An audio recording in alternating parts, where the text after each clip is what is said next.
Sir ತಮ್ಮ ಹೆಸರು sir? S Nagaraju, KBNN workers ಫೆಡರೇಷನ್ನ ಪ್ರಧಾನ ಕಾರ್ಯದರ್ಶಿ ಹಾಗೂ ಒಕ್ಕೂಟದ ಸದಸ್ಯ. ಸರ್, ಇವತ್ತು ಮುಖ್ಯಮಂತ್ರಿಗಳು ಸಾರಿಗೆ ಸಂಘಟನೆಗಳ ಜೊತೆ ಸಭೆ ಕರೆದಿದ್ದಾರೆ. ಆ ಸಭೆಗೆ ತಾವು ಹೋಗ್ತಾ ಇದ್ದೀರಾ? ಹೌದು, ಈ ಸಭೆಗೆ ಒಟ್ಟು ಒಕ್ಕೂಟದಿಂದ ನಾವು 7 ಜನ ಹೋಗ್ತಿದ್ದೀವಿ. ಇದು ಎಷ್ಟನೇ ಸಭೆ ಸರ್ ಮುಖ್ಯಮಂತ್ರಿಗಳ ಜೊತೆ? ಮುಖ್ಯಮಂತ್ರಿಗಳ ಜೊತೆ ಇದೇ ಪ್ರಥಮ ಸಭೆ. ಯಾಕೆಂದರೆ ಇದುವರೆಗೂ ನಾವು ಸಭೆ ಆಗಿರೋದು ಸಾರಿಗೆ ಸಚಿವರ ಜೊತೆ ಆಗಿದೆ, ವ್ಯವಸ್ಥಾಪಕ ನಿರ್ದೇಶಕರ ಜೊತೆಗಳು ಆಗಿದೆ. ಅವರೆಲ್ಲ ಹೇಳಿದ್ದೇನು ಅಂದರೆ, ನಾವೆಲ್ಲವನ್ನೂ ತೊಗೊಂಡೋಗಿ ಮುಖ್ಯಮಂತ್ರಿಗೆ ಹೇಳಿದ್ದೀವಿ. ನಾವೇನು ಡಿಮ್ಯಾಂಡ್ ಮಾಡಿದ್ವಿ, ಮುಖ್ಯವಾಗಿ ನಾವು ಕೇಳಿರೋದು ನೌಕರರು ಏನು ಇಷ್ಟಪಡ್ತಾರೋ ಅದನ್ನು ಕೇಳಿದ್ವಿ. ಏನು ಕೇಳಿದ್ವಿ? ಮುಖ್ಯವಾಗಿ ನೌಕರಿಗೆ ಗೊತ್ತು ಏನು ಬೇಕಾಗಿದೆ, ಸರಿ ಸಮಾನ ವೇತನ. ಯಾವುದಕ್ಕೆ? ಸರ್ಕಾರಿ ನೌಕರರಿಗೆ. ಸರ್ಕಾರಿ ನೌಕರಿಗೆ ಏನು ಕೊಡ್ತಾರೋ ಅದು ನಮಗೂ ಕೊಡಿ. ಯಾವಾಗ ಅವ್ರಿಗೆ ಜಾಸ್ತಿ ಆಗೋದು ನಮಗೂ ಆಗಲಿ. ಪ್ರತಿ 4 ವರ್ಷಕ್ಕೊಮ್ಮೆ ಹೋರಾಟ ಅಂತ ಸ್ಟ್ರೈಕ್ ಇಲ್ಲದೆ ಹಾಗೇ ಇಲ್ಲ.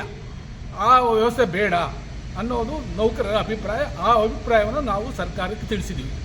ಮಂತ್ರಿಗಳು ಮತ್ತು ವ್ಯವಸ್ಥಾಪಕ ನಿರ್ದೇಶಕರು ಏನು ಹೇಳಿದ್ರು, ನಾವು ತೊಗೊಂಡೋಗಿ ಮುಖ್ಯಮಂತ್ರಿಗಳಿಗೆ ಇಟ್ಟಿದ್ದೀವಿ, ಅವರ ತೀರ್ಮಾನಕ್ಕೆ ನಾವು ಬದ್ಧವಾಗಿರ್ತೀವಿ ಅಂತ ಹೇಳಿದ್ದಾರೆ. ಮುಖ್ಯಮಂತ್ರಿ ಇದೇ ಮೊದಲನೇ ಬಾರಿಗೆ ಮುಖ್ಯಮಂತ್ರಿಗಳು ಇವತ್ತು ಸಭೆ ಕರೆದಿದ್ದಾರೆ. ನಾವು ಒಕ್ಕೂಟದಿಂದ 7 ಜನ ಪದಾಧಿಕಾರಿಗಳು ಭಾಗವಹಿಸ್ತೀವಿ. ನಾವು ಆಶಾವಾದಿಗಳು, ಅವ್ರು ಕೊಡ್ತಾರೋ ಬಿಡ್ತಾರೋ ಅದು ಆಮೇಲೆ, ಅವರ ಮನಸ್ಸು ಅವ್ರಿಗೆ ಕನ್ವಿನ್ಸ್ ಆಗಿರಬೇಕು ಅಂತ ನನಗನ್ನಿಸುತ್ತೆ. ಯಾಕೆಂದರೆ ಅವರು ಕಾಂಗ್ರೆಸ್ ಪಕ್ಷದ ಮುಖ್ಯಮಂತ್ರಿ.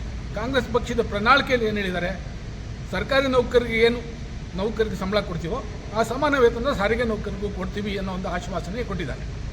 ಆ ಆಶ್ವಾಸನ ಜಾರಿ ಮಾಡೋಕ್ಕೂ ಇವತ್ತು ನಾವು ಒತ್ತಾಯ ಮಾಡ್ತೀವಿ. ಸರ್, ಇವತ್ತು ಮುಖ್ಯಮಂತ್ರಿಗಳು ಸಾರಿಗೆ ನೌಕರ ಸಂಘಟನೆಗಳ ಜೊತೆ ಸಭೆಯನ್ನು ಆಯೋಜನೆ ಮಾಡಿದ್ದಾರೆ. ಆ ಸಭೆಗೆ ನೀವೆಲ್ಲರೂ ಹೋಗ್ತಾ ಇದ್ದೀರಾ. ನಿಮ್ಮ ಒತ್ತಾಯ ಏನಿರ್ಬೋದು ಸರ್?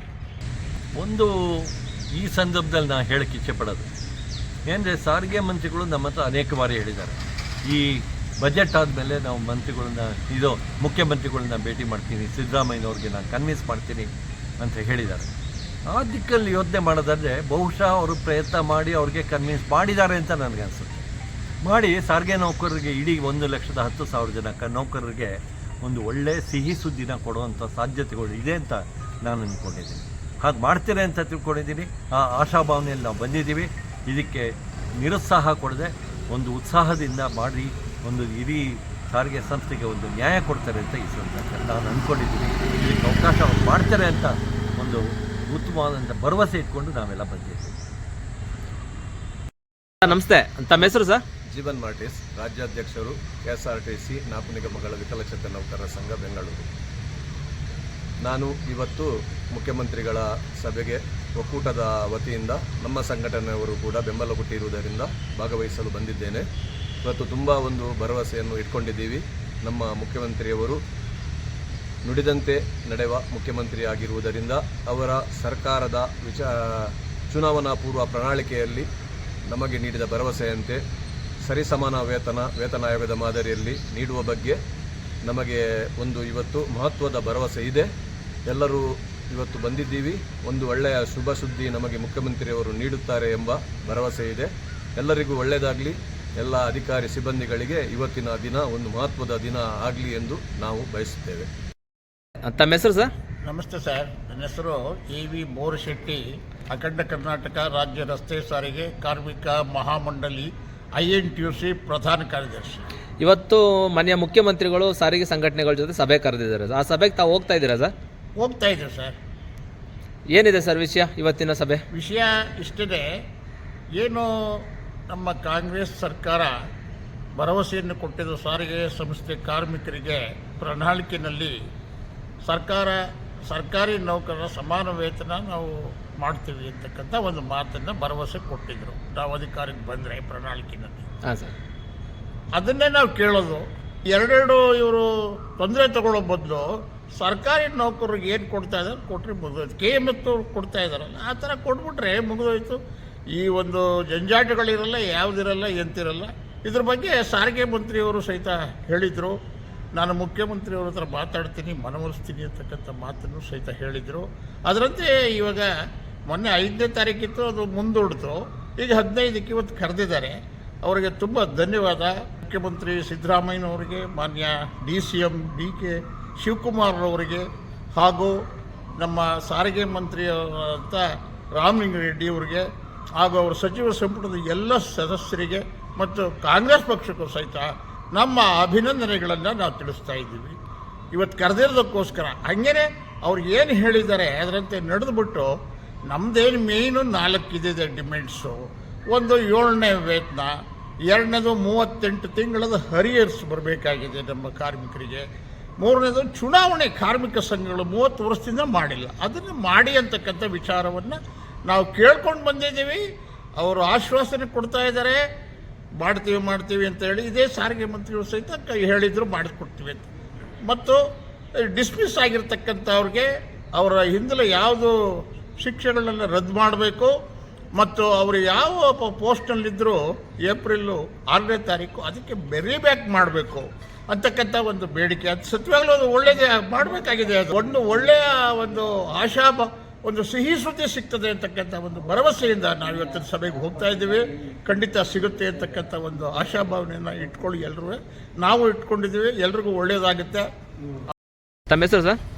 ನಾನು ಡಿ ಶಿವಶಂಕರ್ ಅಂತೇಳಿ, ಕರ್ನಾಟಕ ರಾಜ್ಯ ಸರ್ಕಾರಿ SC/ST ನೌಕರ ಸಮನ್ವಯ ಸಮಿತಿ ಅಧ್ಯಕ್ಷ ಮತ್ತು BMTC KSRTC SC/ST ನೌಕರರ ಅಧಿಕಾರಿಗಳ ಸಮನ್ವಯ ಸಮಿತಿಯ ಗೌರವಾಧ್ಯಕ್ಷ ಕೂಡ ಆಗಿದ್ದೀನಿ.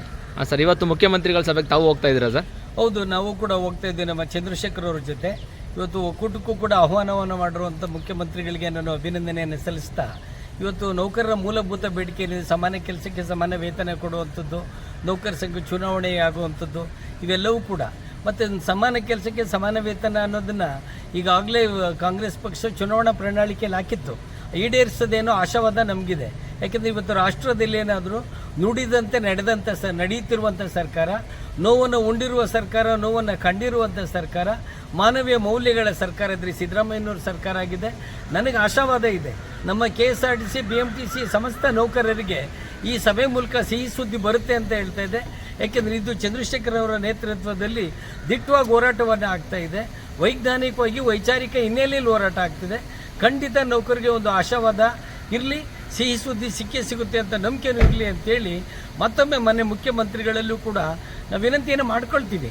ಅವರು ಯಾಕೆಂದರೆ ನಮ್ಮ ನೋವನ್ನು ಉಂಡ್ರವ್ರು ನಾನು ಮೊದಲೇ ಹೇಳ್ದಂಗೆ ಈ ನೌಕರರು ಆಶಾವಾದ ಇಟ್ಕೋಬೋದು, ಸಿಹಿ ಸುದ್ದಿ ಬರುತ್ತೆ ಅನ್ನೋ ಒಂದು ಆಶಾವಾದ ನನಗೂ ಇದೆ. ಯಾಕೆಂದರೆ ನೊಂದ ನೌಕರಿಗಿಂತ ನಮಗೆ ಮುಖ್ಯವಾಗಿ ಬೇಕಾಗಿದೆ. ಇವತ್ತು ನೌಕರರ ಕಣ್ಣೀರನ್ನು ಒರೆಸುವಂಥ ಒಂದು ಶಕ್ತಿ ಏನಾದರೂ ಇದ್ದರೆ ಮೊನ್ನೆ ಸರ್ಕಾರಕ್ಕಿದೆ. ಚುನಾವಣಾ ಪ್ರಣಾಳಿಕೆಯಲ್ಲಿ ಹೇಳಿರುವುದನ್ನು ಅನುಷ್ಠಾನ ಮಾಡಿ ಅನ್ನೋದಷ್ಟೇ ನಮ್ಮ ಮುಖ್ಯ ಬೇಡಿಕೆಯಾಗಿದೆ. Thank you sir.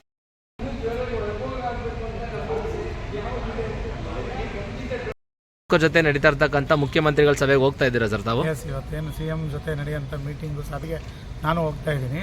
CM ಅವ್ರ ಮುಂದೆ ಕೂತು ಇವತ್ತು ನಮ್ಮ ಸಾರಿಗೆ ನೌಕರರಿಗೆ ಒಂದು ಸಿಹಿ ಸುದ್ದಿ ಸಿಗುವಂಥ ಎಲ್ಲ ಸನ್ನಿವೇಶಗಳಿದೆ. ಏನಿವತ್ತು ಅವರು ನುಡಿದಂತೆ ನಡೆದ ಸರ್ಕಾರ, ಸಿದ್ದರಾಮಯ್ಯ ಅವರು ಅನ್ನರಾಮಯ್ಯ, ಚಿನ್ನರಾಮಯ್ಯ, ಸಿದ್ದರಾಮಯ್ಯ ಅಂತ ಹೇಳ್ತಾರೆ. ಇವತ್ತು ಅವರು ನಮಗೆ 5 ಗ್ಯಾರಂಟಿಗಳಲ್ಲಿ ನಮ್ಮ ಶಕ್ತಿ ಯೋಜನೆನ ಜಾರಿ ಮಾಡಿ ನಮ್ಮ ಸಾರಿಗೆ ಸಂಸ್ಥೆಯಿಂದ ಅವರಿಗೆ ಒಳ್ಳೆ ಒಂದು ಹೆಸರು ಬಂದಿದೆ, ಸರ್ಕಾರಕ್ಕೆ ಒಳ್ಳೆ ಒಂದು ಇದು ಬಂದಿದೆ, ಸ್ಥಾನಮಾನ ಬಂದಿದೆ. ಈ ರಾಜ್ಯದ ಎಲ್ಲ ಮಹಿಳೆಯರ ಆಶೀರ್ವಾದ, ಎಲ್ಲ ದೇವಸ್ಥಾನಗಳು, ಪುಣ್ಯಕ್ಷೇತ್ರಗಳ ಎಲ್ಲ ಜನತೆಯ ಆಶೀರ್ವಾದ CM ಅವ್ರ ಮೇಲಿದೆ. ಅವರ ಆಶೀರ್ವಾದ ಸಾರಿಗೆ ನೌಕರರ ಮೇಲೆ ಬರಲಿ. ಇವತ್ತೇನು ಆ ಸಭೆಯಲ್ಲಿ CM ಸಿದ್ದರಾಮಯ್ಯ ಅವರು ತೀರ್ಮಾನ ತಗೊಂಡು ಸಾರಿಗೆ ನೌಕರರಿಗೆ ಸಿಗಬೇಕಾದಂಥ ಸಮಾನ ವೇತನ, ಸಮಾನ ವೇತನ ಮತ್ತು ಮ್ಯಾನಿಫೆಸ್ಟೋ ಏನು ನಮ್ಮ ಅವರ ಇದರಲ್ಲಿ ಕೊಟ್ಟಿದ್ದರು ಬೇಡಿಕೆಗಳ ಇದರಲ್ಲಿ, ಅದರಂತೆ ನಮಗೆ ಸಮಾನ ವೇತನ ಜಾರಿ ಮಾಡಲಿ ಅಂತ ನಾನು ಕೂಡ ಒಳಗಡೆ ಹೋಗಿ ಅವ್ರ ಜೊತೆ ಮಾತಾಡಿ ಅವರೊಂದಿಗೆ ಈ ಸಿಹಿ ಸುದ್ದಿನ ತಗೊಂಬರೋಕ್ಕೆ ಒಬ್ಬನಾಗಿರುತ್ತೆ.